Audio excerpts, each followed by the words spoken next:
नमस्कार दोस्तों, easy tutorial में आपका फिर से एक बार बहुत बहुत स्वागत है। आज हम देखने जा रहे हैं speed of DC motor. DC motor की जो स्पीड है उसका इक्वेशन और किस किस फैक्टर से रिलेट करते हैं। अब तक तो थोड़ा बहुत आपको आइडिया आ ही गया होगा कि फाई फ्लक्स से रिलेट करती है, फ्लक्स से रिलेट करती है, स्पीड आर्मेचर करंट से रिलेट करते हैं। अब थोड़ा बहुत तो आइडिया आ ही गया होगा अब तक, लेकिन आज उसका प्रॉपर हम इक्वेशन देखने जा रहे हैं। Speed of DC motor, speed of DC motor में सबसे पहले हमारा वोल्टेज इक्वेशन क्या कहता है। हमारा voltage equation Eb back EMF वाला इक्वेशन क्या कहता है। हमारा EB equals to V minus I A R A, ये हमारा इक्वेशन इस तरीके से होता है ईबी का। लेकिन ईबी का फॉर्मूला क्या है हमारे पास। ईबी के जगह पे मैं ऐसा लिख सकता हूँ phi Z N upon 60 into P by A. ये भी तो एक ईबी का फॉर्मूला है ना, तो मैं ईबी की जगह ये लिख सकता हूँ V minus I A R A. ये मैंने उसी एज इट इज रख दिया है। ठीक है, मैंने यहाँ पे कुछ भी नहीं किया। हमारा वोल्टेज इक्वेशन ये निकल के आया था बैक ईएमएफ का। बैक मोटर की बात कर रहे हैं हम, इसलिए बैक ईएमएफ का वोल्टेज इक्वेशन, बैक ईएमएफ का इक्वेशन जो है वो हमारा EB equals to V minus I A R A निकल के आ गया था। तो ईबी का फार्मूला मेरे पास है ना, एक ईबी की वैल्यू है ना, ये हमने जब बैक ईएमएफ देखा था तब उसमें था ना ये five Z N upon 60 P by A. Z equals to क्या होते हैं हमारा number of conductor, five equal to flux N equals to speed in RPM divide by 60 है, इसलिए आरपी यस में आएगी यहाँ पे क्योंकि डिवाइड बाय 60 है। ठीक है, और P equals to pole, A equals to number of parallel path. ठीक है, ये साइड के तो इक्वेशन मैंने एज इट इज रख दिया है। ठीक है, अब अगर मुझे यन की वैल्यू निकालना है तो मैं इस तरीके से रख सकता हूँ। यन मैं इसी साइड में रखूँगा, बाकी इन सब वैल्यू को मैं इस साइड में लेके जाऊँगा। तो क्या हो जाएगा V minus I A R A upon five. ठीक है, मैं कुछ नहीं, थोड़ा सा अरेंज कर रहा हूँ। इस साइड की जितनी भी वैल्यू है एन को छोड़ के मैं इस साइड में ट्रांसफ़र कर रहा हूँ, बाकी कुछ नहीं कर रहा हूँ। ठीक है, इंटू 60, ये नंबर ऑफ पैरेलल पाथ ऊपर चले गई है उस साइड में नीचे, एंड जेड पी, एंड क्या था हमारा जेड पी। अब देखिए स्पीड किस में निकल के आती है हमारा, इसका स्पीड का यूनिट क्या होता है आरपीएम, रिवॉल्यूशन पर मिनट। अब यहाँ पे आप अगर गौर करेंगे तो यहाँ पे देखिए V minus I A R A, ये क्या था हमारा ईबी था ना, चलो रख देते N equals to EB upon 5 into 60 A Z P. ठीक है, ये भी निकल के आ गया। चलो ईबी भी रख दिया हमने, इसका यूनिट क्या रहेगा आरपीएम, रिवॉल्यूशन पर मिनट। जैसे कि दोस्तों हमारा पहले भी डिस्कशन हो गया है, देखिए किसी भी मोटर में क्या क्या चीज़ें कांस्टेंट हो सकती है और क्या क्या नहीं।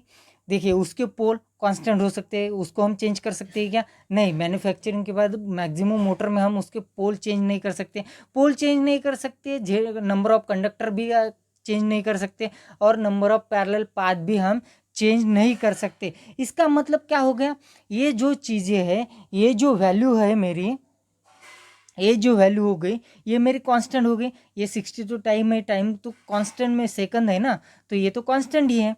ठीक है, तो इसका मतलब ये सब चीज़ें मेरी कांस्टेंट हो गई। अगर क्या होगा इन सब कांस्टेंट को मैं एक जगह के में सिमट लूँ, यानी कि के से मैं इन सबको डिनोट कर दूँ, तो मेरे पास बचेगा क्या ईबी अपॉन 5, यानी कि और इसका जो यूनिट हो जाएगा क्या होगा मेरा आरपीएम। इसका मतलब अगर प्रोपोर्शनलिटी के व्यू से अगर मैं देखता हूँ तो क्या हो जाएगा, N is directly proportional to the EB upon 5, ये हो जाएगा। यानी कि स्पीड किससे रिलेटेड है, स्पीड डायरेक्टली प्रोपोर्शनल किससे है बैक ईएमएफ और फ्लक्स से। स्पीड किससे रिलेटेड है, ये हमारा बहुत ही इंपॉर्टेंट फार्मूला है, आगे चल के हमें बहुत काम में आने वाला है, इसीलिए मैं बार बार दोहरा रहा हूँ। Speed is directly proportional to the back EMF and inversely proportional to the phi, यानी कि फ्लक्स। स्पीड ये बैक ईएमएफ से डायरेक्टली प्रोपोर्शनल में है और इन्वर्सली प्रोपोर्शनल, क्योंकि अपॉन में है ना, इन्वर्सली प्रोपोर्शनल किससे है, फाई से है। चलो ये तो किसी भी डीसी मोटर के स्पीड्स के बारे में हमने डिस्कस कर लिया, लेकिन पर्टिकुलर मशीन के बारे में डिस्कस करते हैं फॉर सीरीज मोटर। सबसे पहले हम सीरीज मोटर के बारे में डिस्कस करेंगे। For series motor, for motor, okay, series motor के बारे में हम डिस्कस कर लेते हैं। अगर सीरीज मोटर में मैं मान लीजिए एक सीरीज मोटर है, एक बार आपने तब घुमाई जब मशीन पे लोड नहीं था।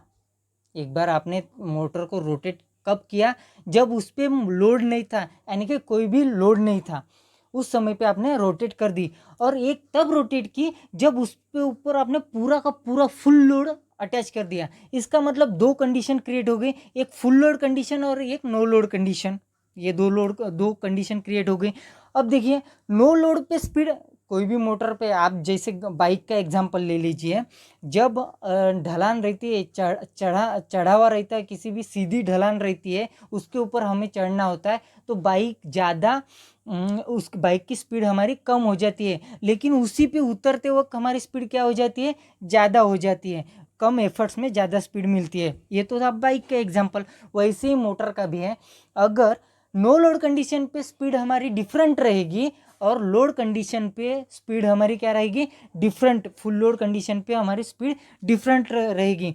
अगर मैं कंसीडर कर लेता हूँ N1 is the no load speed, no load speed, ठीक है।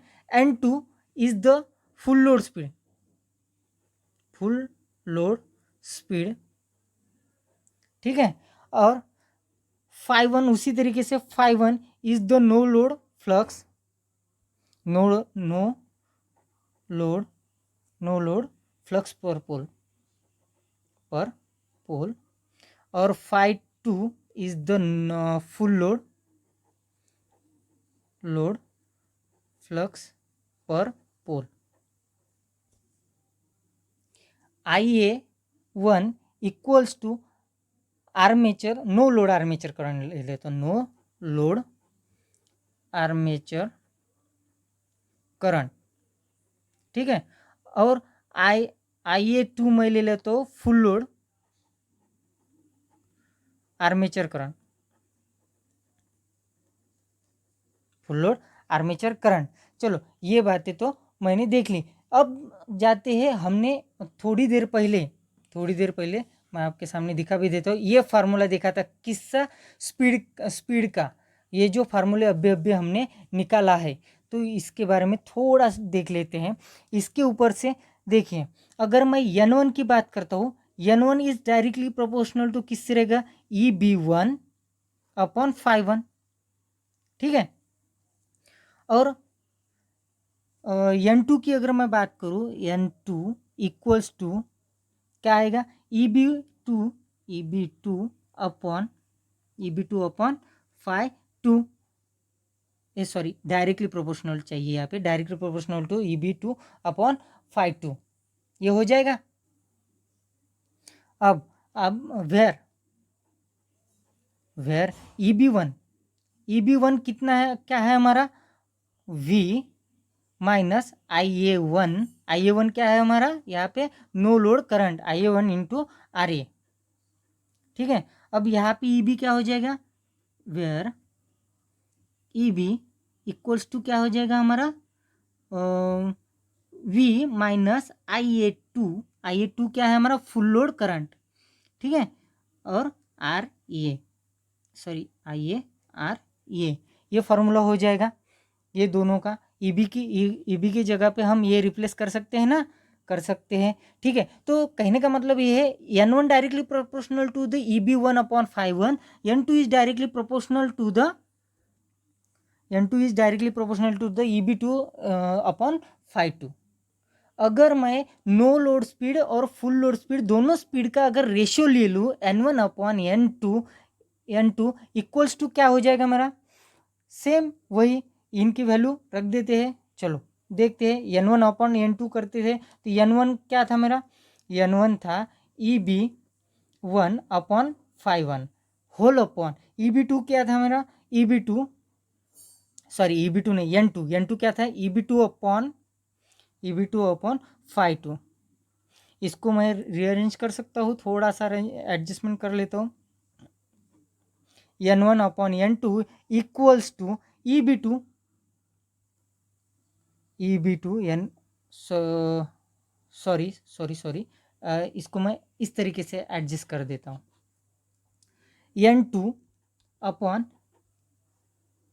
N2/N1 इक्वल्स टू ये हो जाएगा EB2।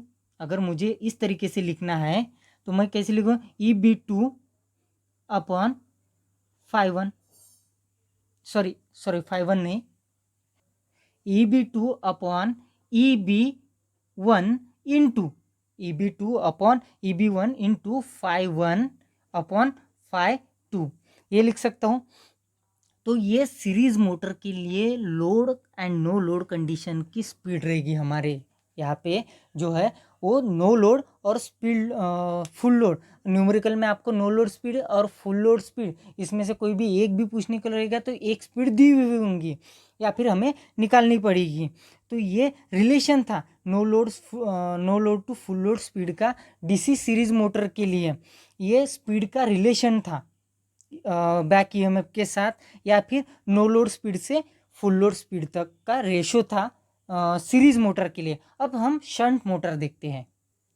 अगर हम बात करने जाए शंट मोटर की, शंट मोटर तो यहाँ पे N2/N1 का रेशो क्या रहेगा, equals to EB2/EB1 into phi1/phi2। ठीक है, लेकिन शंट मोटर में फाई कैसे होते हैं, शंट मोटर में फाई कैसे होते हैं, कांस्टेंट।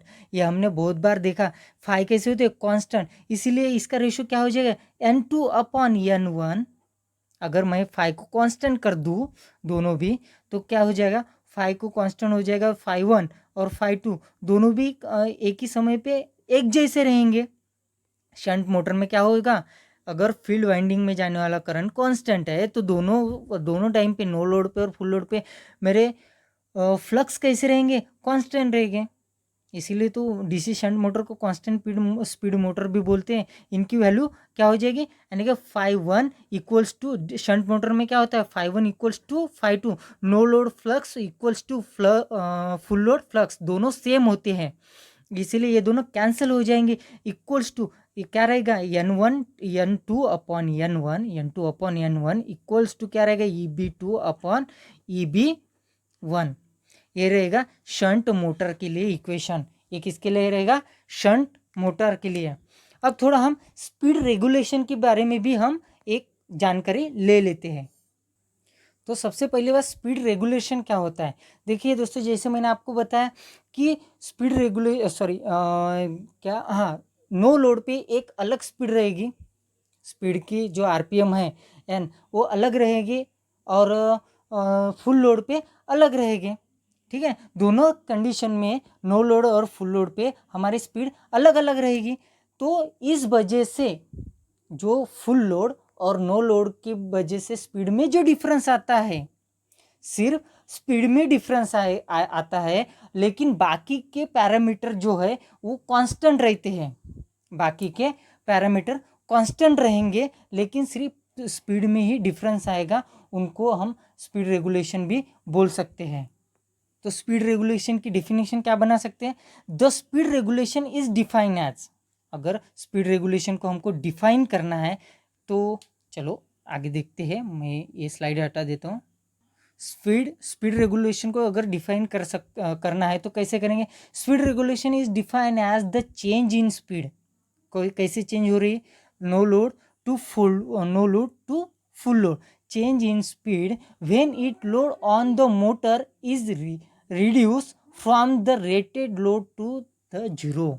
अगर रेटेड लोड से हम जीरो तक उसकी स्पीड रेटेड लोड अगर 1 kg लोड अगर हमने लगा दिया, 1 kg लोड, या फिर एक एग्जांपल दे रहा हूँ मैं यहाँ पे, सिर्फ एक एग्जांपल, 1 kg लोड लगा दे रहे, फिर 1 kg से हम 250 ग्राम हटा दिए, फिर 250 ग्राम हटा दिए, फिर 250 ग्राम हटा दिए, फिर 250 ग्राम हटा दिए, इसका मतलब आखिर में क्या हो जाएगा, वो लोड जीरो हो जाएगा। ऐसे करते हुए अगर हम आए, यानी कि स्पीड में चेंज होता रहेगा।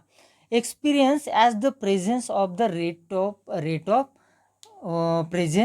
रेट ऑफ लोड, इसके वजह से क्या होगा, स्पीड में लोड की वजह से स्पीड में चेंज आते जाएगा, धीरे धीरे स्पीड में चेंज आते जाएगा। देखिए, और अच्छे से जब हम फार्मूला लिखेंगे तब और अच्छे से समझ में आएगा। उससे पहले हम थोड़ा पॉइंट्स पढ़ लेते हैं। The term speed regulation effect to the change in speed of motor with the change in applied load torque. अगर लोड टॉर्क में डिफरेंट आ गया तो स्पीड में भी डिफरेंट आएगा। Other conditions are remain constant, बाकी जो कंडीशंस है, मोटर भी वही रहेगी हमारी, उसकी वाइंडिंग भी वही रहेगी, आर्मेचर वाइंडिंग भी वही रहेगी, सब कुछ वही रहेगा, लेकिन लोड टॉर्क और मोटर की स्पीड में डिफरेंस आएगा। किसकी वजह से? लोड की वजह से, यानी कि कभी फुल लोड है तो कभी नो लोड है तो कभी मीडियम लोड है, इसकी वजह से स्पीड में जो डिफरेंस आएगा उसकी बात कर रहे हैं। बाकी की सब कंडीशन एज इट इज रहेगी, सब कंडीशन रिमेन कांस्टेंट। ठीक है। The speed regulation is defined as the change in speed when the load on the motor is reduce from rated value यानी फुल लोड, रेटेड वैल्यू यानी full load, to the experience as the from the full load या rated value to the zero तक हम उसको लेके आएंगे। उन दोनों के बीच में स्पीड का वेरिएशन होगा। फुल लोड पे अलग स्पीड होगी, नो लोड पे यानी कि जीरो लोड पे अलग स्पीड होगी। Experience as the present of the rate of load speed, उसके वजह से जो लोड स्पीड एक्सपीरियंस करेगी उसी को हाँ स्पीड रेगुलेशन कहते हैं। और दोस्तों, स्पीड रेगुलेशन ये हमेशा परसेंटेज में दिखाया जाता है। Speed regulation, percentage of speed regulation equals to, अब देखो, नो लोड NL यानी no load speed minus full load speed, ठीक है, अपॉन क्या करेंगे हम, फुल लोड स्पीड इंटू 100, यानी कि क्या स्पीड रेगुलेशन हम कैसे निकाल सकते हैं, no load speed minus full load speed upon full load speed. अब देखिए, एक फार्मूला अगर कोई लोग किसी बुक में ऐसा फार्मूला नहीं होगा तो किस तरीके से होगा, कुछ इसमें इस तरीके का भी फार्मूला होगा। Percentage of speed regulation equals to DN upon N into 100। ये किसी बुक में ऐसा फार्मूला भी लिखा होगा, किसी बुक में इस तरीके का फार्मूला, कुछ भी नहीं, यही लिखा हुआ है। अब कैसे लिखा हुआ है यही, आप तो बोलेंगे यहाँ पे D है, N है, किस हिसाब से है, तो लिख सकते हैं। देखिए, फुल लोड स्पीड को मैंने N डिनोट कर दिया, यहाँ पे देखिए फुल लोड स्पीड को मैंने N डिनोट कर दिया, इसीलिए मैंने यहाँ पे N निकाला। अब देखिए यहाँ पे क्या हो रहा है, नो लोड स्पीड, एक टाइम पे नो लोड स्पीड थी, इसका मतलब स्पीड ज़्यादा थी, एक टाइम पे फुल लोड स्पीड है, लोड बढ़ा दिया तो स्पीड कम हो गई, इसका मतलब यहाँ पे मेरा स्पीड चेंज हो रही है, यहाँ पे जो है वो मेरी स्पीड चेंज हो रही है, यहाँ पे स्पीड चेंज हो रही है, तो इसका मतलब मैं rate of change of speed लिख सकता हूँ, इसीलिए मैंने D लिखा। चेंजिंग स्पीड, कितनी स्पीड चेंज हो गई है वो हमने लिखा। अब देखिए, जब आप सीधे रास्ते से बाइक चला रहे होते हैं तब एक स्पीड है, मान लीजिए नंबर 1 स्पीड है, ठीक है ना, 60 किलोमीटर पर आवर्स की स्पीड से आप चल रहे हो, प्लेन रास्ते पे जहाँ पे कोई चढ़ाई नहीं है। अगर किसी से टाइम पे चढ़ाई आ गई तो वो स्पीड आपकी कम होके, चढ़ाई के कारण वो स्पीड कम होके आपकी 60 की बजाय 40 किलोमीटर पर आवर के स्पीड पे आ गया। तो स्पीड में डिफरेंस कितना आ गया? 20 किलोमीटर पर आवर। वही बात यहाँ पे आ गई। अगर नो लोड स्पीड और फुल लोड पे समझ लीजिए 60 आरपीएम के, फॉर एग्जांपल इससे ज़्यादा ही होती है किसी भी मोटर की स्पीड, लेकिन ये कंसिडर कर रहा हूँ आरपीएम की है, और ये फुल लोड पे यानी कि चढ़ाई के समय पे 40 आरपीएम की है। आरके तो डिफरेंस कितना आ जाएगा? 20 एम्पियर, यानी चेंजिंग स्पीड कितनी होगी मेरी? 20 आरपीएम। इसीलिए मैंने यहाँ पे डी लिख दिया, और नीचे फुल लोड स्पीड को मैंने एन डिनोट कर दिया। इस किसी किसी बुक में इस तरीके का होगा, किसी किसी बुक में इस तरीके का है, इसीलिए हमें कंफ्यूज नहीं होना है। दोनों का मतलब एक समान है, एक ही है। तो यही था स्पीड रेगुलेशन। हमें बहुत सारे न्यूमेरिकल में कहा भी जाएगा कि स्पीड रेगुलेशन निकालो, जैसे कि गेट के एग्ज़ाम में भी बहुत बार आता है स्पीड रेगुलेशन, और बहुत सी एग्ज़ाम में आता है स्पीड रेगुलेशन का टॉपिक। लगभग हर एग्ज़ाम में होता ही है। तो आज के लिए बस इतना ही रखते हैं, इतना ही यहाँ पे हम स्टॉप हो जाते हैं। आज के लिए बस इतना ही। धन्यवाद। अगले लेक्चर में फिर से हम मिलेंगे।